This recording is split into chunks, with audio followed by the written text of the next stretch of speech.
Assalamualaikum warahmatullahi wabarakatuh. Saya Nabila Arina, NPM 1941040223. Saya dari Fakultas Dakwah dan Ilmu Komunikasi, jurusan Bimbingan dan Konseling Islam, BKIC. Di sini saya akan menjelaskan tentang present perfect tense menurut saya.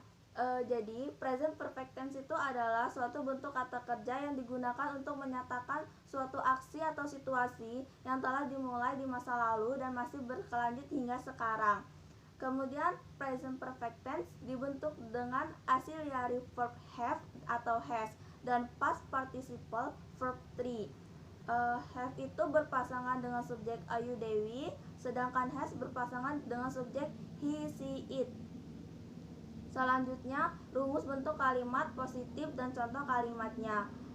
Rumusnya itu ada subjek plus has atau have plus verb 3 plus object. Contoh kalimatnya itu Anna has just talked about me. Kemudian ada rumus bentuk kalimat negatif dan contoh kalimatnya. Rumusnya itu ada subjek plus has atau have plus not plus verb 3 plus object. Contoh kalimatnya itu ada Anna has not just talked about him. Kemudian ada rumus bentuk kalimat integratif atau tanya dan contoh kalimatnya. Rumusnya itu ada has atau have plus subjek plus verb 3 plus object. Contohnya itu ada kalimat has Anna just talked about me. Selanjutnya cara membuat kalimat dengan kata just, already, still, yet, since, dan for. Yang pertama just. Just itu memiliki fungsi untuk menjelaskan bahwa suatu baru saja terjadi beberapa waktu yang lalu. Rumus bentuk kalimat berita itu ada subjek plus have atau has atau had plus just plus past participle. Contohnya itu I have just sent an email to my client. Kemudian rumus bentuk kalimat tanyanya ada have atau has plus subjek plus just plus past participle. Contoh kalimat tanyanya itu ada have you just tried your father. Kemudian ada already yang digunakan untuk mendeskripsikan bahwa suatu telah terjadi lebih awal. Rumus kalimatnya itu ada subjek plus has atau have plus already plus past participle. Contohnya itu I have already bought the milk. Kemudian ada still yang digunakan untuk menunjukkan bahwa sesuatu belum selesai.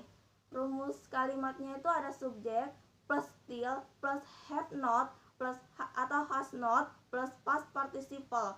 Contohnya itu ada she still has not left. Kemudian ada yet yang digunakan untuk berbicara tentang sesuatu yang diharapkan terjadi.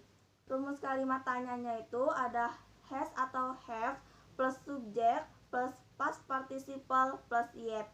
Kemudian rumus kalimat negatifnya itu ada subjek plus have not atau has not plus past participle plus yet.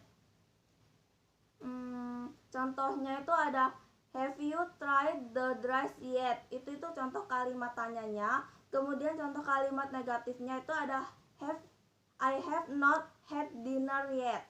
Kemudian ada since yang digunakan untuk menjelaskan kapan suatu pekerjaan atau suatu hal dimulai.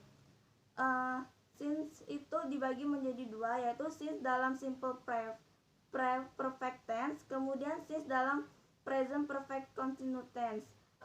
Since dalam simple perfect tense itu rumusnya subjek plus have atau has plus verb 3 plus since plus at from time atau keterangan waktu. Contohnya itu I have gone to market since 2 years ago. Kemudian ada since dalam present perfect continuous tense. Rumusnya itu ada subjek plus have plus been plus verb 1 plus in plus since. Contohnya itu ada she have been swimming since 7 AM. Kemudian ada for yang digunakan untuk mengukur suatu durasi atau kejadian yang terjadi. For juga dibagi menjadi dua, yaitu ada for dalam simple present perfect tense dan ada for dalam simple present continuous tense. For dalam simple present perfect tense itu rumusnya ada subjek plus has atau have plus verb 3 plus for plus keterangan waktu. Contohnya itu ada Ayu has studied English for 3 years. Kemudian for dalam simple present continuous tense, rumusnya itu ada subjek plus have plus been plus verb 1 plus ing plus for. Contohnya itu my sister have been waiting you for 2 hours. Itulah yang bisa saya jelaskan tentang present perfect tense. Bila ada kesalahan kata, saya mohon maaf. Saya akhiri. Wassalamualaikum warahmatullahi wabarakatuh. Terima kasih.